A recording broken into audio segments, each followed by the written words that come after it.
શું તમને પણ ગોળ કેરીનું અથાણું ભાવે છે પણ ઘરે બરાબર નથી બનતું? તો ચાલો આજે આપણે પરફેક્ટ માપ સાથે ગોળ કેરીનું અથાણું બનાવતા શીખીશું। 2 વર્ષ સુધી એકદમ લાલ ચટક રહેશે અને ખાવામાં એ જ સ્વાદ રહેશે। તો ચાલો પરફેક્ટ માપ સાથે આજે આપણે કેરીનું અથાણું બનાવીશું ગળ્યું।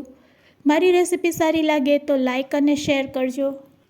મારી ચેનલ ઉપર નવા હોય અને મારી ચેનલને હજુ સબસ્ક્રાઈબ ન કરેલ હોય તો સબસ્ક્રાઈબ કરી બાજુનું બેલ બટન દબાવવાનું ભૂલશો નહીં, જેથી કરીને તમને મારા નવા વિડીયોનું નોટિફિકેશન મળતું રહે। તો આ રીતે બજારમાં ઇઝીલી આપણે કટકા કરીને કેરી આપતા હોય છે। તો મેં અહીંયા રાજાપુરી કેરી 1.5 કિલો લીધેલી છે। તેને એક વખત મેં ધોઈ લીધી છે અને કોરી કરી લીધી છે। હવે અહીંયા કેરીની સાથે હું ગુંદા પણ એડ કરવાની છું। તો મેં અહીંયા 1 કિલો જેટલા ફ્રેશ ગુંદા લીધા છે। જ્યારે પણ અથાણું બનાવો ત્યારે હંમેશા ફ્રેશ કેરી અને ફ્રેશ ગુંદાનો જ ઉપયોગ કરવાના। હવે ગુંદાના થળિયા આપણે પહેલાં દૂર કરવાના છે અને તેની ચીકાશ પણ દૂર કરવાની છે। તો તેના માટે આપણે આ રીતે પેપર લેવાનું છે। ન્યૂઝપેપર ઉપર પહેલાં આપણે ડાળખીમાંથી ગુંદા છૂટા પાડી લેશું। પછી ગુંદાના ઠળિયા દૂર કરવા માટે આપણે દસ્તાનો ઉપયોગ કરીશું। તો આ રીતે ગુંદા છૂટા કર્યા પછી દસ્તાની મદદથી આપણે તેને આ રીતે ફાડ કરી લેશું। આ રીતે દસ્તો મારશું એટલે ગુંદામાં ઇઝીલી ફાડ પડી જાય છે અને સરીની મદદથી પછી આ રીતે આપણે ઠળિયો અને તેમાં રહેલું ગુંદ ચીકાશ દૂર કરી લેશું। આ રીતે મીઠું એડ કરવાથી બધી ચીકાશ છે તે ગુંદામાંથી જતી રહે છે। તો બસ આ રીતે આપણે ગુંદાને પહેલાં ઠળિયા કાઢીને સાફ કરી લેશું। તો ગુંદામાંથી આપણે ચીકાશ અને ઠળિયા દૂર કરી લીધા છે। આ રીતે તમે આંગળીનો ઉપયોગ કરશો તો તેમાં છારીનો ભાગ આ રીતે વ્હાઇટ કલરનો દેખાશે। બસ આ રીતે તમારે ગુંદાને સાફ કરી લેવાના છે।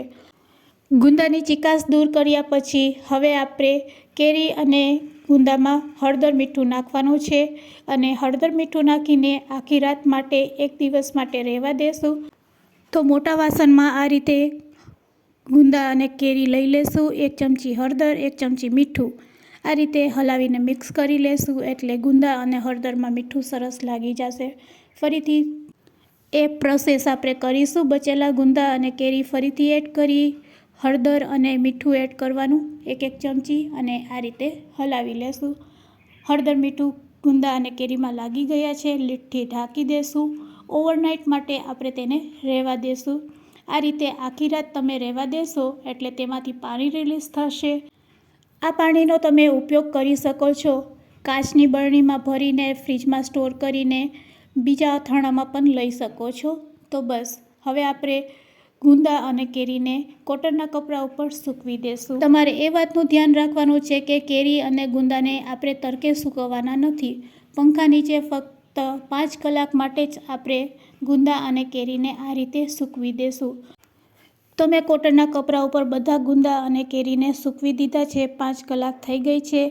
હવે આપણે તેને ભેગા કરી લેશું અને હું તમને બતાવવાનો પ્રયત્ન કરું છું કે જો આ રીતે 5 કલાક પછી તેમાં બિલકુલ મોઇસ્ચર રહેતું નથી અને આ રીતે તમે હાથેથી પ્રેસ કરશો તો તમને ખ્યાલ આવી જશે।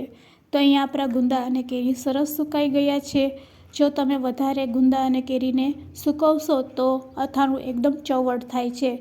એવું ન થાય એટલે પંખા નીચે ફક્ત 5 કલાક માટે જ ગુંદા અને કેરીને તમારે સૂકવવાના છે। હવે આપણે એક મિક્સિંગ બાઉલ લેશું મોટું। મસાલો અહીંયા આપણે બનાવશું। અહીંયા આપણે બજારમાં તૈયાર મળે છે તે મસાલો નહીં પણ ઘરે એકદમ ચોખ્ખો, તાજો અને ફ્રેશ મસાલો બનાવીશું। તેના માટે આપણે રાઈના કૂડિયા 1 વાટકી જેટલા, તે જ વાટકીના માપથી અહીંયા આપણે મેથીના કૂડિયા લેશું। તો મેથીના કૂડિયા રાઈના કૂડિયા કરતાં વધારે લેશું। એટલે કે જો 1 વાટકી તમે રાઈના કૂડિયા લીધા હોય તો 1.5 વાટકી આપણે મેથીના કૂડિયા લેશું। તેની સામે અડધી વાટકી જેટલા ધાણાના કૂડિયા લેશું।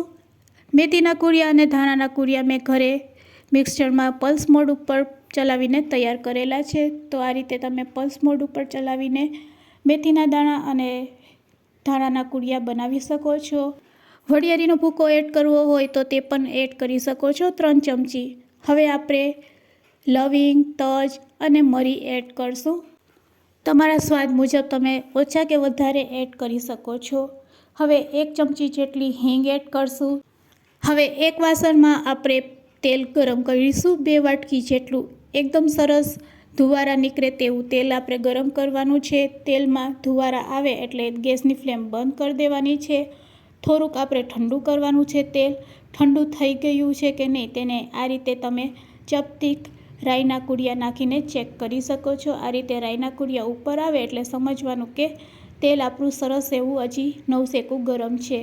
જો આવું તેલ તમે મસાલામાં નાખશો અને પછી ઢાંકી દેશો અને પછી આ રીતે હલાવીને તમે થોડીક વાર રહેવા દેશો અને પછી લીડ ખોલશો તો તમને ખ્યાલ આવશે કે મસાલામાં સરસ એક વઘાર થઈ ગયો છે. આ રીતે જારી પડે તો સમજવાનું કે તેલ છે એ પરફેક્ટ મસાલા સાથે ભરી ગયું છે અને આપણો મસાલો છે તે સરસ કકડી ગયો છે. હવે ચમચીથી આપણે તેને હલાવી લેશું. તો અહીંયા આપણે બધું તેલ એડ નથી કરવાનું. આ રીતે મસાલો પલળે તેટલું જ તેલ એડ કરવાનું છે. હવે તેમાં આપણે કાશ્મીરી લાલ મરચું 3 ચમચી એડ કરશું. તીખાશ માટે તીખું મરચું 3 ચમચી એડ કરશું. તીખાશ ઓછી પસંદ હોય તો 2 ચમચી એડ કરવાની. 1 ચમચી હળદર પાવડર એડ કરશું અને અહીંયા આપણે મીઠાને શેકેલું એડ કરવાનું છે. તો અત્યારે મસાલા જેટલું જ આપણે મીઠું એડ કરશું. તો મીઠું નાખ્યા પછી હલાવીને આપણે મસાલાને ચાખી લેવાનો. અથાણાનો જ્યારે પણ મસાલો બનાવો ત્યારે મીઠું આગળ પડતું રાખવાનું, કારણ કે મીઠું છે તે અથાણામાં પ્રિઝર્વેટિવનું કામ કરે છે. તો આ રીતે મને થોડુંક મીઠું ઓછું લાગ્યું તો મેં ફરીથી તેમાં અડધી ચમચી જેટલું મીઠું એડ કરેલું છે. તો અહીંયા હવે આપણો મસાલો રેડી છે. હવે ગોળ કેરીનું અથાણું બનાવવું હોય તો ગોળ જોઈએ. તો તેના માટે આપણે કોલ્હાપુરી ગોળ લેશું અને ખમરીની મદદથી આ રીતે તેને કટ કરી લેશું. તમે ચાકુની મદદથી પણ કટ કરી શકો છો. તો હું અત્યારે 1.5 કિલો જેટલું ગોળ કેરીનું અથાણું બનાવી રહી છું. તો 1.5 કિલો ગોળ કેરીનું અથાણું બનાવવું હોય તો મસાલામાં તમારે 1 કિલો જેટલો ગોળ એડ કરવાનો. તો આ પરફેક્ટ માપ છે. જો આ રીતે તમે મસાલો બનાવશો તો અથાણું એકદમ લાલ ચટક બનશે અને લાંબો સમય માટે બિલકુલ બગડશે નહીં. તો આ રીતે આપણે ગોળને મસાલા સાથે મિક્સ કરી દેવાનો છે. હવે જે આપણે કેરી અને ગુંદા સૂકવીને રાખેલા છે તે એડ કરવાના છે. તો અહીંયા હું ગુંદાને ભરતી નથી પણ ગુંદાના આ રીતે 2 ટુકડા કરી લીધા છે અને ટોટલ ગુંદા અને કેરી 1.5 કિલો થાય છે. તો અહીંયા 1.5 કિલો જેટલું આપણું અથાણું રેડી થશે. આ મસાલામાં તમે હજુ અડધા કિલા જેટલી કેરી વધારે એડ કરવી હોય તો કરી શકો છો. તો મસાલો ઓછો અને કેરી વધારે જોઈતી હોય તો તમે 2 કિલાનું પણ અથાણું આ મસાલામાંથી જ રેડી કરી શકો છો. પણ મેં અત્યારે 1.5 કિલો જેટલું અથાણું રેડી કરેલું છે, કારણ કે અથાણાનો મસાલો છે તે બાળકોને વધારે ભાવે છે. તો 1.5 કિલો જેટલું અથાણું અહીંયા તૈયાર છે. હવે આ અથાણાને આપણે 5 થી 6 દિવસ માટે આ રીતે જ રહેવા દેવાનો છે. આખા દિવસમાં એકવાર આ રીતે તમારે ચમચો ફેરવવાનો છે. આ રીતે તમે 5 દિવસ ચમચો ફેરવશો એટલે ગોળ છે તે ઓગળતો જાય છે અને અહીંયા આપણું અથાણું છે તે આ રીતે રેડી થઈ જાય છે. તો 5 દિવસમાં આપણું અથાણું છે તૈયાર થઈ ગયું છે. બસ જ્યારે પણ અથાણું ભરો ત્યારે કાચની બરણીમાં ભરવાનું. કાચની બરણીને સારી રીતે ધોઈ તડકે સૂકવી કોરી કરી લૂછી અને પછી અથાણું ભરવાનું. જો આ નાની નાની બાબતનું તમે ધ્યાન રાખશો તો 1 વર્ષ નહીં 2 વર્ષ સુધી તમારું ગોળ કેરીનું અથાણું આવું ને આવું લાલ ચટક અને સ્વાદમાં પણ બેસ્ટ રહેશે. તો ફ્રેન્ડ્સ, આજની શીખારેલી ટિપ્સ તમને કેવી લાગી તે મને કમેન્ટ્સમાં જરૂરથી કહેજો. મારી શીખારેલી રીત જો તમને સારી લાગી હોય તો તમારા ફ્રેન્ડ્સ, મિત્ર અને ગ્રુપમાં શેર કરવાનું ભૂલશો નહીં.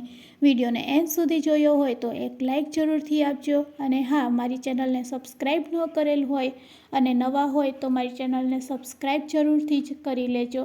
Thanks for watching. ફરી મળીશું એક આવી નવી જ રેસિપી સાથે.